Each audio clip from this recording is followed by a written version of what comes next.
So I just want to make sure that we all understand that there is absolutely nothing wrong with what Ebro did. I'm the librarian, and I came to read. Wake up out of your sleep. It's time to get into the topics. I don't know what you're doing, but it's time to pay attention, okay? Y'all already know I'm gonna plug it in like a Glade incense, sis. I'm gonna plug it in, houseofexpression.com, houseofexpression.com. Purchase my new ebook if you want to. It's also on Amazon. The link is in my description box. Purchase my new goddamn merchandise. Get into it. Let me know what you guys think. A couple of you guys have been getting back to me on Twitter about the story, and y'all think it's amazing. And then somebody said they had to ration how much they read per day because they didn't want it to end. And I'm very happy because I was nervous about this shit. But thank you guys so much for the support, and I hope that I cannot do this without y'all. Patreon.com/AdrianExpression. Get into it. Now, before I get into this whole Kodak and Ebro thing, I first wanted to go ahead and congratulate Miss Beyonce Giselle Knowles Carter. Around this time 5 years ago, she stopped the world. World stopped. You heard the fuck I'm saying? She stopped the world with her self-titled album. No one knew what to expect because the girl didn't release promo. She didn't give us no type of single, nothing. She said, girl, here are the songs, here are the music videos you're simply gonna watch and get your motherfucking life. And from then on, not only did she change the course of her career forever, she changed the music industry forever. We had a lot of your faves running around here dropping surprise albums that flopped harder than any type of Florida footwear, flipping and flopping all over the place. We had your labels like, oh my God, how did this shit happen? If this black bitch can do it, you hoes can do it. Stand in line and release these motherfucking albums. But it didn't work because a lot of your faves don't have the same type of work ethic, and because of that, they don't have the same type of star power, the same type of pull. They don't even have the same type of stage presence. So the labels didn't understand that shit. They didn't understand the meaning of someone dedicated to their craft and it paying the fuck off. But that's what happens when you're a bad bitch. You know what I mean? That's what happens when you have some type of talent that you develop within you. So we're here today to recognize black excellence and say thank you, Miss Giselle Knowles, for showing the girls just exactly how it needs to be done and how it should have been done, but the girls can't do. She's about to do what she's about to do, and she's about to show what the girls should have did. You know what the fuck I'm saying? Thank you so much, girl. And I'm gonna get my life tonight and listen to Miss Partition and pretend like I got a man. Okay, so now that I'm done standing and getting my life, we can talk about Kodak Black and this Ebro thing. Now, when I saw this online, there's so many feelings that went through my head. But if you are not aware, Ebro, let me just show it to you. And with respect to, everybody involved in that case, we can't get into details today. But, we take sexual assault here serious, and we can't, get into details, but we hope, to have you back so we can have a deeper conversation about that because, this is a serious topic. You seem upset that I brought it up. I feel like sometimes when niggas like be going through shit, like y'all be entertained by bullshit. You know what I'm talking about? Talk about something else. Well, I was saying, I think... We don't have to talk about nothing else. We could be done right here. All right, I'm going. Say less. So that's what happened. Ebro simply asked a cute ass question like, girl, I know you can't speak about the specifics of the case, but we take sexual assault here very seriously.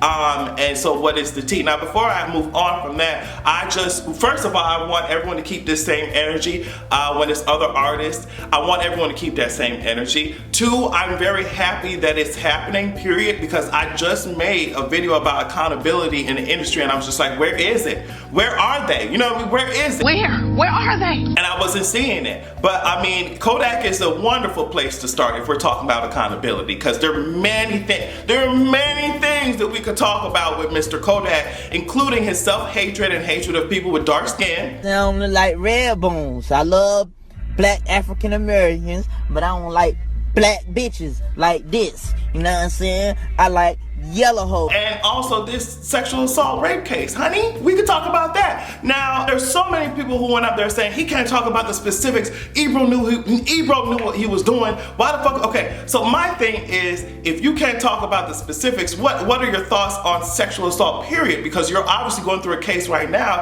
and if you didn't do that shit, you be ready to share your thoughts about, yes, you know, I also think that sexual assault is a serious issue. We need to change our culture. We need to have a deep conversation about that shit. But you didn't say none of that shit. You didn't say none of that shit.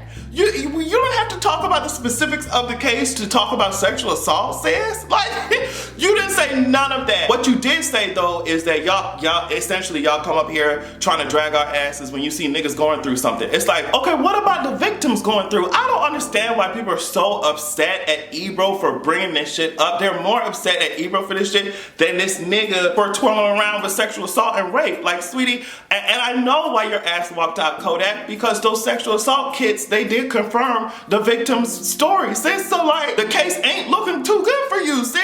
And that's why you can't say shit about, and if you really did have this come to Jesus epiphany moment that everybody claiming that your ass had, sweetie, you would be able to say that shit when you're asked about it. And that's period. So I don't understand the people who are so angry with Ebro for bringing up a perfectly rational and reasonable fucking question. I want you to take that same anger and direct it towards people who are out here committing sexual assaults and out here raping. I want you to take that same vigor and that same energy that you're using to be mad at Ebro, and I want you to use it to defend the victims who are constantly walked over, talked over anytime they try and share their story. That's what I want y'all to do, okay? And I know this might be uncomfortable because a lot of you guys do the same type of behaviors that Kodak is doing, and y'all would not want to be blindsided by a question like that either, because your thoughts on it will reveal the stink, the stench that is lodged within your soul. That's why y'all are afraid of being exposed, okay? And it shows every time you speak about this situation. But I hope that you guys get used to it, because we're entering a new era. Y'all can't just be walking all over people. Y'all can't be just shitting on women all the time. Y'all, it's not gonna work, because we're going to say something about it. So I suggest that you get used to it, and we'll see what happens at the end of this case, baby. Now, let me say something about this before y'all fucking choke me out, because as soon as it happened, y'all flooded my Instagram. Like, I was like, God damn, sis. Y'all were tagging me down. Bitch, my whole shit was flooded. I couldn't do shit. So apparently the Shade Room put my ass up because I was just tweeting about El Chapo and the fact that his wife was just like, girl, I don't know what the fuck y'all are talking about. First of all, I don't live in the United States, so y'all good on that. Second of all, I don't know what y'all talk about. My man, I done never seen him do no type of illegal shit. You know, I can imagine she went in there saying, you know, maybe he ran a stoplight or something, but that was about it. You know what I mean? Sis was not trying to hear none of that shit. She was trying to keep her head attached to her body, and she said, girl, I don't know what y'all are talking about. He is a law-abiding citizen, and that's that on that. And I said, sis was just walking around here like y'all hear something, and apparently the Shade Room put that shit up, a key, y'all thought that shit was funny. It was funny, I guess. I guess I would be more excited about it when the Shade Room cleans up their fucking act, and when they aren't out here gaslighting and egging on the idiots that love to comment underneath their motherfucking posts and shit, they're homophobic, transphobic, colorist ass niggas in their comment section. I'll be glad when that atmosphere changes, but until then, I'm just like, oh girl, another person put me on their Instagram. Okay. Nicki Minaj. Nicki, I've waited a little minute to speak on your ass. You, as usual, think that people's warnings, people's concern for your safety is them hating on you. So you try and keep us pressed. You try and make sure we stay mad by sleeping next to a convicted rapist and a murderer. So I don't know why you think that we're the ones who are troubled, we're the ones who are angry, and you're gonna keep us pressed. You're gonna, this will make them mad, baby. You're sleeping next to a murderer. You're sleeping next to a murderer. Like, at this point, it goes far beyond, you know, rap beef. It goes far beyond my fave, this, your fave, that. I'm talking about the safety of a black woman. And she's consistently being head ass, acting like we're trying to destroy her, when in all actuality, the person with the highest probability of destroying her ass is laying right next to her. Like, girl, what are you talking about, sis?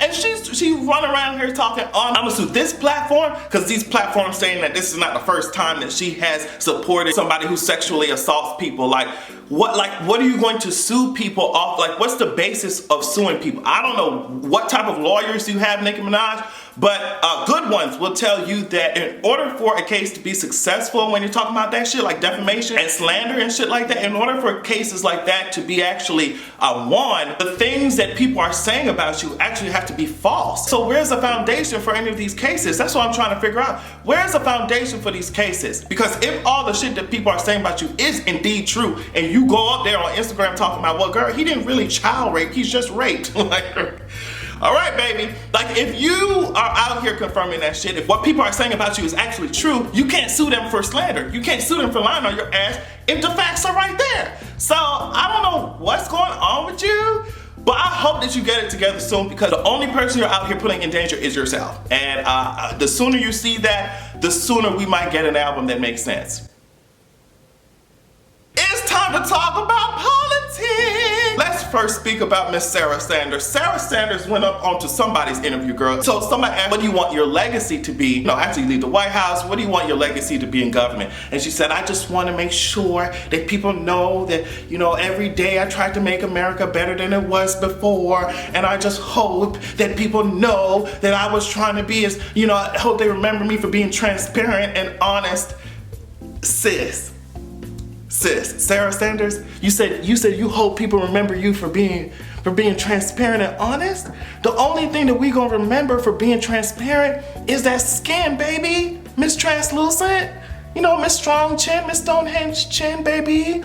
That's the only thing we're gonna remember, that's being transparent, translucent, is that melanin deficient skin, baby. And that's it. Sarah, girl, I don't know, you got another thing that we used to, girl, you think we're gonna remember you for being honest? Your fucking hairdresser wasn't even honest. Your stylist wasn't even honest with you. Honesty is nowhere within your spirit, nowhere within your tenure, nowhere within that shabby shack they call the white supremacist house, baby. So Sarah, girl, I don't know where you think you're gonna get this legacy, but it's not gonna come from the American people. I don't know if y'all going to establish some type of propaganda built ass news network so that that's where your legacy can come from. They can wipe out, they can whitewash, they can white edit history like y'all always do. From textbooks to the statements that the White House releases, y'all white out history. Y'all white out what happens, y'all whitewash the facts.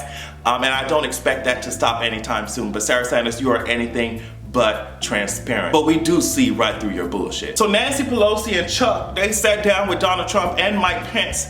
And I'm gonna get on Mike Pence's ass because he's been avoiding the draggings that a lot of people have been doing, but I'm gonna get on his ass. So they all sat down together and said, hey sis, you know, the Democrats said, hey, girl, we're trying to come here to you to come up with some type of idea, some type of compromise that we can use so that the government does not shut down and people ain't fucked up. Okay? One of the main reasons for doing that, everybody, one of the main reasons for doing that is that if or when the government does shut down, they will blame a specific party.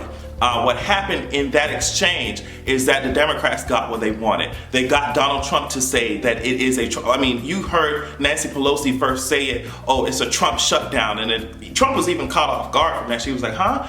And then he turned to Chuck and was just like, I was gonna call it a Pelosi shutdown. As if Chuck would start agreeing with him. It's almost like this misogynist shit, like, oh girl, look at this bitch. Look at what she's saying. Turning to Chuck as if he was gonna take his side. Like, Trump is completely out of touch. But yeah, they're trying to frame it so that the other party gets the blame for it. And what happened is that Democrats won that particular round because you got Pelosi to say it's a Trump shutdown, and then you also got Trump to say, you know what, I'm gonna take the blame. I'll take it. I have no problem shutting down the government if I don't get what I want. I'll shut it down. I don't blame you. And of course he's going to blame Democrats later on. But the Democrats definitely got what they wanted. They wanted him to say that it is indeed a Trump shutdown, so when and if it does happen, y'all have somebody to blame. Trump was throwing a goddamn fit like he was a child. He wasn't sitting down and asking questions. He was talking really condescendingly to Nancy Pelosi. I did not like like that shit at all, even though I can't stand none of these fucking Democrat leaders because I don't think they have a spine. But in this particular moment, I did get my life. I will say that shit.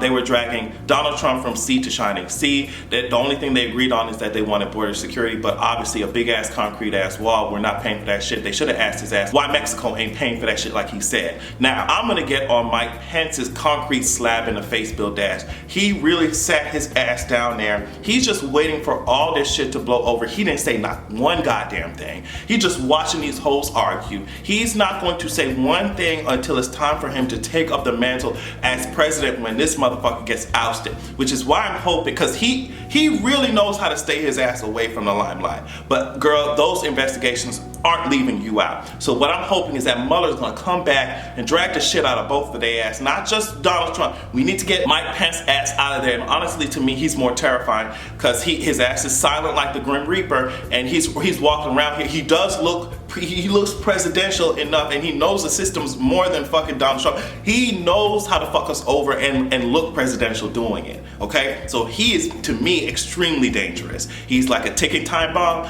and his fucking face is constructed like an armadillo. And I did not realize I was watching National Geographic, all right? And on that note, Donald Trump, I hope that you take that toupee off and dust it out. You know, clean it up, dust it out, because when Mueller comes for you and you go to jail, we don't need for you to be spreading any type of allergens in those fucking cells, okay? And you can have a good goddamn evening.